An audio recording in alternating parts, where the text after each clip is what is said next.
Part 2 ನ ಕೊನೆಯಲ್ಲಿ ನೋಡಿದ್ವಿ. ಕ್ರಾಕನ್ ಬ್ಲಾಕ್ ಪರ್ಲ್ನ ಜೊತೆಗೆ ಜಾಕ್ನ ಕೂಡ ನುಂಗಿ ಅವನನ್ನ ಕೊಂದು ಹಾಕಿತ್ತು ಅಂತ. ಡೇವ್ ಜಾನ್ಸ್ ಹೃದಯ ಕೂಡ ಲಾರ್ಡ್ ಕಟ್ಲರ್ಗೆ ಸಿಕ್ಕಿತ್ತು. ನಂತರ ಎಲ್ಲರೂ ಡಿಯಾಡಲ್ಮನ ಮನೆಗೆ ಹೋದಾಗ ಗೊತ್ತಾಗುತ್ತೆ ಜಾಕ್ ಇನ್ನೂ ಸತ್ತಿಲ್ಲ ಅಂತ. ಕ್ರಾಕನ್ ನುಂಗಿದ ಜನರೆಲ್ಲ ಡೇವ್ ಜಾನ್ಸ್ ಭೂಮಿಯಿಂದ ನರಕಕ್ಕೆ ಮನುಷ್ಯರನ್ನು ಕಳಿಸುವ ಜಾಗಕ್ಕೆ ಹೋಗಿ ತಲುಪ್ತಾರೆ. ಅಂದ್ರೆ ಆ ಜಾಗ ಭೂಮಿ ಹಾಗೂ ನರಕದ ಒಂದು ಗೇಟ್ ತರ ಕೆಲಸ ಮಾಡುತ್ತೆ. ಆ ಜಾಗದವರೆಗೂ ಹೋಗೋದಕ್ಕೆ ನಮ್ಗೆ ಒಬ್ಬ ಕ್ಯಾಪ್ಟನ್ ನ ಅವಶ್ಯಕತೆ ಇದೆ ಅಂತ ಡಿಯಾಡಲ್ಮ ಹೇಳಿದಾಗ ಅಲ್ಲಿಗೆ ಬಾರ್ಬೋಸ ಬರ್ತಾನೆ. ಬಾರ್ಬೋಸನನ್ನ ಡಿಯಾಡಲ್ಮನೆ ತನ್ನ ಮಾತಾಡ ಶಕ್ತಿಯಿಂದ ಜೀವಂತಗೊಳಿಸಿರ್ತಾಳೆ. ಈ ಕಡೆ ಫ್ಲೈಮ್ ಟಚ್ಮನ್ ಹಡಗಿನ ಮೇಲೆ ಅಂದ್ರೆ ಡೇವ್ ಜಾನ್ಸ್ ನ ಹಡಗಿನ ಮೇಲೆ ಲಾರ್ಡ್ ಕಟ್ಲರ್ ಅಟ್ಯಾಕ್ ಮಾಡ್ತಾನೆ. ಡೇವ್ ಜಾನ್ಸ್ ನ ಹೃದಯ ಲಾರ್ಡ್ ಕಟ್ಲರ್ ನ ಬಳಿ ಇರೋದ್ರಿಂದ ಲಾರ್ಡ್ ಕಟ್ಲರ್ ಡೇವ್ ಜಾನ್ಸ್ಗೆ ನೀನು ನಾನು ಹೇಳಿದ ಹಾಗೆ ಕೇಳಬೇಕು ಅಂತ ಹೇಳಿ ಸಮುದ್ರದ ಅತ್ಯಂತ ದೊಡ್ಡ ಜೀವಿಯಾದ ಕ್ರಾಕನ್ನ ಡೇವ್ ಜಾನ್ಸ್ ಕೈಯಿಂದಲೇ ಕೊಂದು ಹಾಕಿಸ್ತಾನೆ. ಲೆಫ್ಟಿನೆಂಟ್ ಜೇಮ್ಸ್ ಡೇವ್ ಜಾನ್ಸ್ ನ ಹೃದಯ ತುಂಡು ಕುಟ್ಟಿದ್ರಿಂದ ಅವನಿಗೆ ಅವನ ಗೌರವವನ್ನ ಮತ್ತೆ ಕೊಟ್ಟಿರ್ತಾರೆ. ಈ ಕಡೆ ಬಾರ್ಬೋಸನ ಜೊತೆ ವಿಲ್ ಟರ್ನರ್ ಹಾಗೂ ಎಲಿಜಬೆತ್ ಸಿಂಗಾಪುರ್ನಲ್ಲಿರೋ ಸೌಫ್ಯಾಂಗ್ ನ ಬಳಿ ಬರ್ತಾರೆ. ಜಾಕ್ ಈಗ ಇರೋ ನರಕದ ಬಾಗಿಲಿನ ಬಳಿ ಹೋಗೋದಕ್ಕೆ ಮ್ಯಾಪ್ ಇವನ ಬಳಿನೇ ಇರುತ್ತೆ. ಬಾರ್ಬೋಸ ಸೌಫ್ಯಾಂಗ್ಗೆ ನಡೆದಿರೋ ವಿಷಯವನ್ನೆಲ್ಲ ಹೇಳಿ ಜಾಕ್ ನಾಲೆನ್ನ ಬಿಡಿಸ್ಕೊಂಡು ಬರೋದಕ್ಕೆ ನನಗೆ ಒಂದು ಹಡಗು ಮತ್ತೆ ಆ ನಕ್ಷೆಯನ್ನ ಕೊಡು ಅಂತ ಕೇಳ್ತಾನೆ. ಆದ್ರೆ ಸೌಫ್ಯಾಂಗ್ ಹಾಗೂ ಜಾಕ್ ಸ್ಪ್ಯಾರೋನ ಮಧ್ಯೆ ಜಗಳ ಆಗಿರುತ್ತೆ. ಅದಕ್ಕೆ ಸೌಫ್ಯಾಂಗ್ ಇದಕ್ಕೆ ಒಪ್ಕೊಳ್ಳೋದಿಲ್ಲ. ಆಗ ಬಾರ್ಬೋಸ ಹೇಳ್ತಾನೆ, ಲಾರ್ಡ್ ಕಟ್ಲರ್ ಪೈರಟ್ಸ್ ನ ಹಾಗೂ ಪೈರಟ್ಸ್ ಗೆ ಸಂಬಂಧಪಟ್ಟಿದ್ದವರನ್ನೆಲ್ಲ ಕೊಲ್ತಾ ಬರುತ್ತಿದ್ದಾನೆ. ಅದಕ್ಕೆ ನಮ್ಮ ಜನರೆಲ್ಲ ಸಹಾಯ ಕೇಳ್ಕೊಂಡು ಹಾಡನ್ನ ಹಾಡ್ಬಿಟ್ಟಿದ್ದಾರೆ. ಆದ್ದರಿಂದ ಪೈರಟ್ಸ್ ನ 9 ಸರ್ದಾರರು ಒಂದು ಕಡೆ ಸೇರ್ಲೇಬೇಕು. ಆ 9 ಸರ್ದಾರರಲ್ಲಿ ಜಾಕ್ ಕೂಡ ಒಬ್ಬ. 9 ಸರ್ದಾರರಲ್ಲಿ ಒಬ್ಬ ಸರ್ದಾರನ್ನು ಮಿಸ್ ಆದ್ರೆ ಆ ಮೀಟಿಂಗ್ ನಡೆಯೋದಿಲ್ಲ ಅಂತ ನಿಂಗೆ ಗೊತ್ತಿಲ್ವಾ ಅಂತ ಹೇಳ್ತಾನೆ. ಅದೇ ಸಮಯಕ್ಕೆ ಅಲ್ಲಿಗೆ ಲಾರ್ಡ್ ಕಟ್ಲರ್ ನ ಆರ್ಮಿ ಬಂದು ಅವರ ಮೇಲೆಲ್ಲ ಅಟ್ಯಾಕ್ ಮಾಡೋಕೆ ಶುರು ಮಾಡ್ತಾರೆ. ಸಾಫ್ಯಾಂಗ್ ಆ ಮ್ಯಾಪ್ ನ ಕೊಟ್ಟು ಒಂದು ಹಡಗನ್ನು ಕೊಟ್ಟು ಅಲ್ಲಿಂದ ಅವರನ್ನ ಕಳಿಸ್ತಾನೆ. ನಂತರ ಎಲಿಜಬೆತ್, ವಿಲ್ ಟರ್ನರ್, ಗೇಟ್ಸ್, ಡಿಯಾಡಲ್ಮ ಎಲ್ಲರೂ ಸೇರಿ ಜಾಕ್ನ ಬಿಡಿಸೋದಕ್ಕೆ ಆ ಜಾಗವನ್ನು ಉಳ್ಕೊಂಡು ಹೋಗ್ತಿರ್ತಾರೆ. ಮುಂದೆ ಹೋಗ್ತಿದ್ದ ಅವರಿಗೆ ಚಳಿಯಿಂದ ಅವರ ಮೈಯೆಲ್ಲ ಗಡ್ಡೆ ಕಟ್ಟೋಕೆ ಶುರುವಾಗುತ್ತೆ. ಸೌಫ್ಯಾಂಗ್ ಕೊಟ್ಟಿದ್ದ ಮ್ಯಾಪ್ ನ ನೋಡಿದ ಅವರಿಗೆ ಏನು ಕೂಡ ಅರ್ಥ ಆಗುದಿಲ್ಲ. ಆದ್ರೂ ಕೂಡ ಅವರು ಮುಂದೆ ಹೋಗ್ತಾನೆ ಇರ್ತಾರೆ. ಹೀಗೆ ಮುಂದೆ ಬರ್ತಿದ್ದ ಅವರಿಗೆ ಸಮುದ್ರದ ಮಧ್ಯದಲ್ಲಿ ಒಂದು ಜಲಪಾತದ ಹಾಗೆ ಕಾಣಿಸುತ್ತೆ. ವಿಲ್ ಹಾಗೂ ಜನರಿದ್ದ ಹಡಗು ಆ ಜಲಪಾತದ ಬಳಿ ಹೋಗ್ತಾ ಇರುತ್ತೆ. ಆಗ ವಿಲ್ ಹೇಳ್ತಾನೆ, ಜಾಕ್ ಸ್ಪ್ಯಾರೋನ ಹುಡುಕೋಕ್ ಹೋಗಿ ನಾವೇ ಸತ್ತು ಹೋಗ್ತಾ ಇದೀವಿ ಅಂತ ಹೇಳಿದಾಗ ಅಲ್ಲಿಗೆ ಬಾರ್ಬೋಸ ಒಂದು ಪಡ್ಕೋಬೇಕಂದ್ರೆ ಇನ್ನೊಂದು ಕಳ್ಕೊಳ್ಳೇಬೇಕು ಅಂತ ಹೇಳ್ತಾನೆ. ಅವರ ಹಡಗು ಜಲಪಾತದ ಒಳಗೆ ಬಿದ್ದು ಸಮುದ್ರದ ಆಳದಲ್ಲಿ ಕಳೆದು ಹೋಗುತ್ತೆ. ನಂತರ ಅವರಿಗೆಲ್ಲ ಎಚ್ಚರ ಆದಾಗ ಗೊತ್ತಾಗುತ್ತೆ ಅವರೆಲ್ಲ ಜಾಕ್ ಇರೋ ಜಾಗವನ್ನ ತಲುಪಿದ್ದಾರೆ ಅಂತ. ಅಲ್ಲಿ ಜಾಕ್ಗೆ ಭ್ರಮೆಯಿಂದ ಎಲ್ಲಾ ಕಡೆ ಅವನ ಮುಖವಿರುವ ಜನರೇ ಕಾಣ್ತಾ ಇರ್ತಾರೆ. ಆದ್ದರಿಂದ ಅವನು ಅವರನ್ನೆಲ್ಲ ಕೊಲ್ತಾ ಇರ್ತಾನೆ. ನಂತರ ಜಾಕ್ ತನ್ನ ಹಡಗನ್ನ ಮುಂದೆ ತಾಳೋದಕ್ಕೆ ಪ್ರಯತ್ನ ಕೂಡ ಪಡ್ತಾನೆ. ಆದ್ರೆ ಅದು ಮುಂದೆ ಹೋಗೋದಿಲ್ಲ. ಆಗ ಅಲ್ಲಿಗೆ ಕೋಟ್ಯಾಂತರ ಏಡಿಗಳು ಬಂದು ಬ್ಲಾಕ್ ಪರ್ಲ್ ಹಡಗನ್ನ ಸಮುದ್ರದ ಕಡೆಗೆ ತೆಗೆದುಕೊಂಡು ಹೋಗ್ತಿರ್ತಾವೆ. ಇದನ್ನ ಅರಿತ ಡಿಯಾಡಲ್ಮ ಜಾಕ್ ನಮ್ಮ ಹತ್ತಿರದಲ್ಲೇ ಇದ್ದಾನೆ ಅಂತ ಹೇಳ್ತಾಳೆ. ಆಗ ಜಾಕ್ ಬ್ಲಾಕ್ ಪರ್ಲ್ ಹಡಗಿನ ಮೇಲೆ ನಿಂತ್ಕೊಂಡು ಅವರಿರೋ ಜಾಗಕ್ಕೆ ಬರ್ತಾನೆ. ಇವರನ್ನೆಲ್ಲ ನೋಡಿದ ಜಾಕ್ಗೆ ಇದೆಲ್ಲ ನನ್ನ ಭ್ರಮೆ ಇರ್ಬೇಕು ಅಂತ ಅನ್ಕೊಂಡಿರ್ತಾನೆ. ಆಗ ಎಲ್ಲರೂ ಅವನಿಗೆ ಅರ್ಥ ಮಾಡಿಸ್ತಾರೆ, ಇದೆಲ್ಲ ಭ್ರಮೆ ಅಲ್ಲ, ಇದು ನಿಜಾನೆ. ಅವರೆಲ್ಲ ಅವನನ್ನ ಕರ್ಕೊಂಡು ಹೋಗಕ್ಕೆ ಬಂದಿದ್ದಾರೆ ಅಂತ. ನಂತರ ಅವರು ಸಮುದ್ರದಲ್ಲಿ ದಾರಿಯನ್ನು ಹುಡುಕೊಂಡು ಹೋಗ್ತಾ ಇರ್ತಾರೆ. ಇಲ್ಲಿಗೆ ಇವರೆಲ್ಲ ಎಷ್ಟು ಕಷ್ಟಪಟ್ಟು ಬಂದ್ರು. ಇಲ್ಲಿಂದ ಅವರು ಹೋಗೋದಕ್ಕೆ ಅದಕ್ಕಿಂತ 1000 ಪಟ್ಟು ಕಷ್ಟವನ್ನ ಪಡಬೇಕಾಗುತ್ತೆ. ಹೀಗೆ ಜಾಕ್ ಸೌಫ್ಯಾಂಗ್ ಕೊಟ್ಟಿರೋ ಮ್ಯಾಪ್ ನ ನೋಡ್ತಾನೆ ಇರ್ತಾನೆ. ನೋಡ್ತಾ ಕತ್ಲೆ ಆಗೋಕೆ ಶುರುವಾಗುತ್ತೆ. ಹೀಗೆ ಅವರೆಲ್ಲ ಹಡಗಿನಲ್ಲಿ ಹೋಗ್ಬೇಕಾದ್ರೆ ಆತ್ಮಗಳೆಲ್ಲ ಎಲ್ಲಿಗೆ ಹೋಗ್ಬೇಕು ಅಂತ ಗೊತ್ತಾಗದೆ ಓಡಾಡ್ತಿರೋದನ್ನ ನೋಡ್ತಾರೆ. ಆಗ ಅಲ್ಲಿಗೆ ಡಿಯಾಡಲ್ಮ ಬಂದು ಸಮುದ್ರದ ರಾಣಿಯಾದ ಗೆಲಿಸ್ಕೋ ಡೇವ್ ಜಾನ್ಸ್ಗೆ ತೊಂದರೆ ಕೆಲಸವನ್ನ ಕೊಟ್ಟಿದ್ದದ್ದು. ಆತ್ಮಗಳನ್ನ ನರಕದ ದಾರಿಗೆ ಬಿಟ್ಟು ಬರೋದಕ್ಕ ಕೆಲಸವನ್ನ ಅವನು ಕರೆಕ್ಟ್ ಆಗಿ ಮಾಡಿದ್ರೆ 10 ವರ್ಷಕ್ಕೊಂದ್ಸಲ ಅವನು ಭೂಮಿ ಮೇಲೆ ಹೋಗಿ ಅವನು ಇಷ್ಟಪಟ್ಟ ಹುಡುಗಿಯ ಜೊತೆ ಇರಬಹುದಾಗಿತ್ತು. ಆದ್ರೆ ಡೇವ್ ಜಾನ್ಸ್ ಈ ಕೆಲಸವನ್ನ ಸರಿಯಾಗಿ ಮಾಡಲಿಲ್ಲ.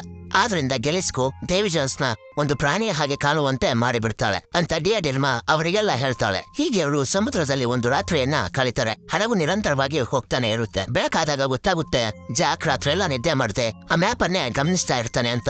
ನಂತರ ಜಾಕ್ಗೆ ಆ ಮ್ಯಾಪ್ ನಲ್ಲಿ ಒಂದು ಕ್ಲೂ ಸಿಗುತ್ತೆ, ಅಪ್ ಇಸ್ ಡೌನ್ ಅಂತ. ಮತ್ತೊಂದ್ಸಲ ಮ್ಯಾಪ್ ನ ಪರೀಕ್ಷೆ ಮಾಡಿ ನೋಡಿದಾಗ ಗೊತ್ತಾಗುತ್ತೆ ಅಪ್ ಇಸ್ ಡೌನ್ ಅಂದ್ರೆ ಸಮುದ್ರದಲ್ಲೇ ಹಡಗನ್ನ ಮಗುಚಿ ಹಾಕ್ಬೇಕು ಅಂತ. ನಂತರ ಜಾಕ್ ಹಡಗನ್ನ ಮಗುಚಲು ಎಲ್ಲರಿಗೂ ಹೇಳ್ತಾನೆ. ಎಲ್ಲರೂ ಹೇಗೋ ಕಷ್ಟಪಟ್ಟು ಹಡಗನ್ನ ಮಗುಚಿ ಹಾಕ್ತಾರೆ. ಆ ಜಾಗದಲ್ಲಿ ಸೂರ್ಯ ಮುಳುಗಿದಾಗ ನಿಜವಾದ ಪ್ರಪಂಚದಲ್ಲಿ ಸೂರ್ಯ ಹುಟ್ಟುತ್ತೆ. ಆಗ ಬ್ಲಾಕ್ ಶಿಪ್ ಹಡಗು ಹಾಗೂ ಅದರಲ್ಲಿದ್ದ ಜನರೆಲ್ಲ ನಿಜವಾದ ಪ್ರಪಂಚಕ್ಕೆ ಬರ್ತಾರೆ. ಹೀಗೆ ಎಲ್ಲರೂ ತಮ್ಮ ಸಾಮಾನ್ಯ ಗೆದ್ದು ಬಂದಿದ್ರಿಂದ ಖುಷಿಯಾಗಿರ್ತಾರೆ. ಹಾಗೆ ಅವರಿಗೆ ಹತ್ತಿರದಲ್ಲೇ ಒಂದು ಐಲ್ಯಾಂಡ್ ಕಾಣಿಸುತ್ತೆ.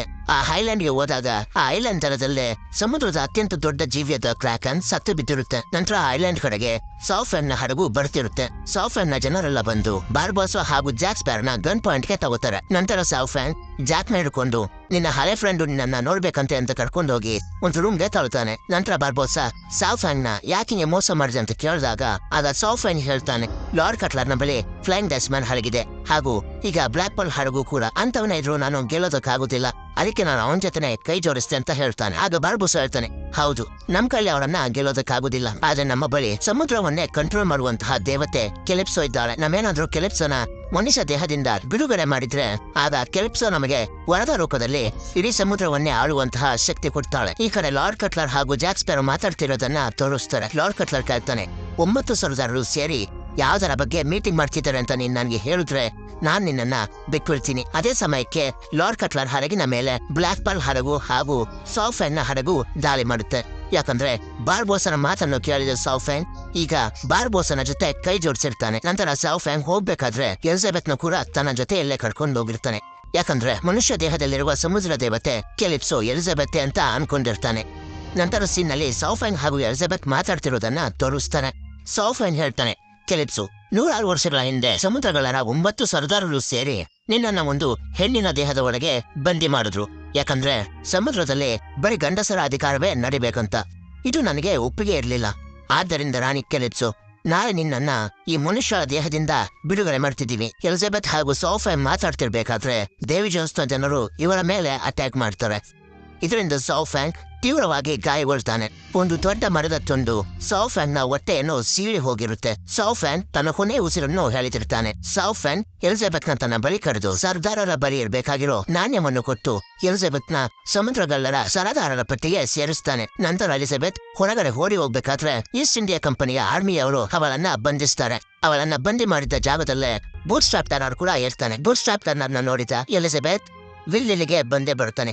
ಬಂದು ನಿಮ್ಮನ್ನ ಬಿಡುಗಡೆ ಮಾಡ್ತಾನೆ ಅಂತ ಹೇಳಿದಾಗ ಅವನನ್ನ ಇದರಿಂದ ದೂರನೇ ಇಡು. ಯಾಕಂದ್ರೆ ಅವನೇನಾದ್ರೂ ಡೇವಿ ಜೋನ್ಸ್ ಹೃದಯವನ್ನು ಸೀಳಿ ಎಲ್ಲರನ್ನು ಬಿಡುಗಡೆ ಮಾಡಿದ್ರೆ ಅವನ ಹೃದಯವನ್ನು ತೆಗೆದು ಆ ಪೆಟ್ಟಿಗೆಯಲ್ಲಿ ಹಾಕಿ ಫ್ಲೈಯಿಂಗ್ ಡಚ್ಮನ್ ಹಡಗಿನ ಕ್ಯಾಪ್ಟನ್ ಅವನಾಗ್ಬೇಕಾಗುತ್ತೆ ಅಂತ ಬೂಟ್ ಸ್ಟ್ರಾಪ್ ಎಲಿಜಬೆತ್ಗೆ ಹೇಳ್ತಾನೆ.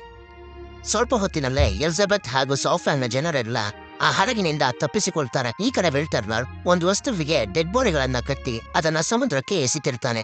ಯಾಕಂದ್ರೆ ಇದರ ಗುರ್ತ ನೋಡಿಕೊಂಡು ಲಾರ್ಡ್ ಕಟ್ಲರ್ ಪೈರೇಟ್ಸ್ ನ ಹುಡ್ಕೊಂಡು ಬರ್ಲಿ ಅಂತ. ಹೀಗೆ ಮಾಡೋದರ ಬದಲಾಗಿ ಲಾರ್ಡ್ ಕಟ್ಲರ್ ವಿಲ್ ನ ತಂದೆಯನ್ನ ಡೇವಿ ಜೋನ್ಸ್ ನಿಂದ ಬಿಡುಗಡೆ ಮಾಡಿಸ್ತಾನೆ. ಇದನ್ನು ನೋಡಿದ ಜಾಕ್ ವಿಲ್ ಕೈಗೆ ಕಾಂಪಸ್ ಕೊಟ್ಟು ಅವನನ್ನ ನೀರಿಗೆ ತಳ್ಳಿಬಿಡುತ್ತಾನೆ. ಮಾರನೆಯ ದಿನ ಬ್ಲಾಕ್ ಪರ್ಲ್ ಹಡಗು ರೇಕೋಫ್ ಎಂಬ ಜಾಗಕ್ಕೆ ತಲುಪುತ್ತೆ. ನಂತರ ಅವರಿಗೆಲ್ಲ ಗೊತ್ತಾಗುತ್ತೆ ಸಮುದ್ರದ ದೇವತೆ ಕೆಲಿಪ್ಸೋ ಡಿಯಾಡೆಲ್ಮನ ದೇಹದೊಳಗೆ ಇದೆ ಅಂತ. ಅಂದ್ರೆ ಡಿಯಾಡೆಲ್ಮ ಹಾಗೂ ಡೇವಿ ಜೋನ್ಸ್ ಒಬ್ರನ್ನೊಬ್ರು ಇಷ್ಟಪಡ್ತಿರ್ತಾರೆ. ಆದ್ದರಿಂದನೇ ಡಿಯಾಡೆಲ್ಮ ಜಾಕ್ನ ಹಾಗೂ ಬಾರ್ಬೋಸನ ಜೀವಂತಗೊಳಿಸಿರ್ತಾಳೆ. 9 ಸರ್ದಾರರು ಸೇರಿ ಅವಳನ್ನ ಬಿಡುಗಡೆ ಮಾಡ್ಲಿ ಅಂತ.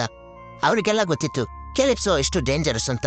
ಅದಕ್ಕೆ ಅವಳನ್ನ ಬಂದಿ ಮಾಡ್ತಾರೆ. ನಂತರದ ಸೀನಲ್ಲಿ ತೋರಿಸ್ತಾರೆ ವಿಲ್ ಟರ್ನರ್ ಲಾರ್ಡ್ ಕಟ್ಲರ್ನ ಹಡಗಿನಲ್ಲಿ ಇರ್ತಾನೆ. ಆಗ ಅಲ್ಲಿಗೆ ಡೇವಿ ಜೋನ್ಸ್ ಬರ್ತಾನೆ. ನಂತರ ಲಾರ್ಡ್ ಕಟ್ಲರ್ ಡೇವ್ ಜೋನ್ಸ್ಗೆ ಹೀಗೆ ಹೇಳ್ತಾನೆ, ಕೆಲಿಪ್ಸೋ ಎಂಬ ದೇವತೆ ಇದ್ದಾಳಲ್ಲ, ಅವಳು ನಮ್ಮ ಕಡೆ ಬಂದಿದ್ರೆ ಯುದ್ಧವನ್ನು ನಾವು ಆರಾಮಾಗಿ ಗೆಲ್ಬೋದಾಗಿತ್ತು ಅಂತ ಹೇಳ್ತಾನೆ. ಆಗ ಡೇವಿ ಜೋನ್ಸ್ ಹೇಳ್ತಾನೆ, ಅವಳನ್ನ ನಂಬೋದಕ್ಕಾಗೋದಿಲ್ಲ. ಅವಳು ಯಾವಾಗ ಬೇಕಾದ್ರೂ ನಮ್ಗೆ ಉಲ್ಟಾ ಹೊಡಿಬಹುದು. ಆದ್ದರಿಂದ ಸಮುದ್ರಗಳ್ಳರ 9 ಸರ್ದಾರರು ಸೇರಿ ಅವಳನ್ನ ಮನುಷ್ಯ ದೇಹದಲ್ಲಿ ಬಂದಿ ಮಾಡಿದ್ದಾರೆ. ಆಗ ವಿಲ್ ಟರ್ನರ್ ಹೇಳ್ತಾನೆ, ಅವಳನ್ನ ಮನುಷ್ಯ ದೇಹದಿಂದ ಬಿಡುಗಡೆ ಮಾಡ್ತಿದ್ದಾರೆ. ನೀನು ಕೆಲಿಪ್ಸೋಗೆ ಮೋಸ ಮಾಡಿದ್ರಿಂದನೇ ಅವಳು ಆತರ ಆಗಿದ್ದು ಅಂತ ಹೇಳ್ತಾನೆ. ಆಗ ಡೇವಿ ಜೋನ್ಸ್ ಹೇಳ್ತಾನೆ, ಅವಳು ನನ್ನ ಹತ್ರ ಬರೀ ಪ್ರೀತಿ ಮಾಡೋ ತರ ನಾಟಕ ಮಾಡಿ ನನ್ನ ಕೈಲಿ ಕೆಲಸವನ್ನೆಲ್ಲ ಮಾಡಿಸ್ಕೊಂಡು. ಆಗ ವಿಲ್ ಟರ್ನರ್ ಹೇಳ್ತಾನೆ, ಸರಿ ಆಯ್ತು, ಕೆಲಿಪ್ಸೋನ ಮನುಷ್ಯರ ದೇಹದಿಂದ ಬಿಡುಗಡೆ ಮಾಡ್ತಿರೋ ಜಾಗಕ್ಕೆ ನಾನು ನಿಮ್ಮನ್ನ ಕರ್ಕೊಂಡು ಹೋಗ್ತೀನಿ. ಆದ್ರೆ ಅದರ ಬದಲಾಗಿ ನೀವು ನನ್ನ ತಂದೆಯನ್ನ ಬಿಡುಗಡೆ ಮಾಡಬೇಕು ಅಂತ ಹೇಳ್ತಾನೆ. ನಂತರ ಸೀನ್ನಲ್ಲಿ ತೋರಿಸ್ತಾರೆ ಸಮುದ್ರಗಳ 9 ಸರ್ದಾರರು ಒಂದು ಕಡೆ ಸೇರಿರ್ತಾರೆ. ಆಗ ಬಾರ್ಬೋಸ ಎಲ್ಲರಿಗೂ ಹೀಗೆ ಹೇಳ್ತಾನೆ, ದೇವತೆ ಕೆಲಿಪ್ಸೋನ ಮೊದಲ ಬಾರಿಗೆ ಮನುಷ್ಯರ ದೇಹದಲ್ಲಿ ಬಂದಿ ಮಾಡಿದ್ದು ಇಲ್ಲೇ. ಈಗ ಇದೇ ಜಾಗದಲ್ಲಿ ಅವಳನ್ನ ಬಿಡುಗಡೆ ಮಾಡ್ತಿದ್ದೀವಿ. ಇದರಿಂದ ಅವಳು ನಮಗೆ ವರವಾಗಿ ಸಮುದ್ರದಲ್ಲಿ ಸಮುದ್ರಗಳ ಅಧಿಕಾರ ನಡೆಯುವಂತೆ ನಮಗೆ ಶಕ್ತಿ ಕೊಡ್ತಾಳೆ. ನಂತರ ಕೆಲಿಪ್ಸೋನ ಬಂದಿ ಮಾಡಿದ ಜಾಗಕ್ಕೆ ಡೇವಿ ಜೋನ್ಸ್ ಬಂದು ಹೀಗೆ ಹೇಳ್ತಾನೆ, ನೀನು ವಹಿಸಿದ್ದ ಕೆಲಸವನ್ನ 10 ವರ್ಷಗಳ ಕಾಲ ಎಷ್ಟು ನಿಷ್ಠೆಯಿಂದ ಮಾಡಿದೆ. 10 ವರ್ಷದ ನಂತರ ನಾನು ನಿನ್ನ ಬಳಿ ಬಂದಾಗ ಅಲ್ಲಿ ನೀನು ಇರಲಿಲ್ಲ. ನನಗೆ ನೀನು ಮೋಸ ಮಾಡಿದೆ. ಆಗ ಡಿಯಾಡೆಲ್ಮ ಹೇಳ್ತಾಳೆ, ನನಗೆ ಸೇರ್ಬೇಕಾಗಿದ್ದ ನಿನ್ನ ಹೃದಯವನ್ನ ತೆಗೆದು ಎಲ್ಲೋ ಬಚ್ಚಿ ಇಟ್ಬಿಟ್ಟಿದ್ದೆ. ಆದ್ದರಿಂದ ನಾನು ಹೀಗೆ ಮಾಡಿದೆ. ನಂತರ ಡಿಯಾಡೆಲ್ಮ ಡೇವಿ ಜೋನ್ಸ್ ನ ಮುಟ್ಟಾಗ ಅವನು ಮನುಷ್ಯ ರೂಪಕ್ಕೆ ಬರ್ತಾನೆ.